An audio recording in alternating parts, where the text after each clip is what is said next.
ภัยเป็นภัยถ้าเราคิดอย่างนี้เราเป็นยังไงเราเป็นผู้ควบคุมมารเหมือนกับจัดการมารได้ในการเทศโอ้ยกูไม่ได้ฟังแบบเป็นหล่นนี่เทศแล้วโดนอะไรเนี่ยเทศไม่หมดเพียงขึ้นหล่นกูไม่เอามันก็คักมึงไปด่าเทศไปเลยผมจินอนไม่อยู่ร้านทำเนี่ยในเทศประเทศตลอดไอ้เก่งกว่ากันเราบางผู้ฟังตัวประเทศลองเบิ้งหมดไอ้จะแน่อาจารย์พอชอบผมวันนี้หมด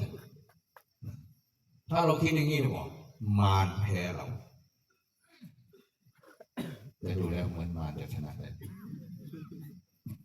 เป็นไงล่ะโอ้ยผมก็เมื่อยมากจะเสียจังไงโดยเฉพาะพวกมนาคุมที่พอตายแล้วกู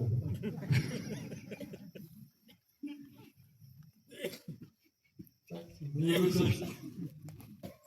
ผมมันนั่งข้อหักข้อแง่เลยแต่ก็สงสารในมนาคุมโดยเฉพาะหลวงปู่เป่าแต่ก็ไม่ทุกข์ไม่ทรมานเนี่ยเลยปู่เป่าเพราะอย่างไร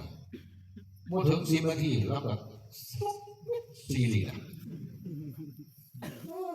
เป็นเอตคาบ่ปูนเอตคาทางด้านหลังปล่อยว่างปูเนาะมีปัญหา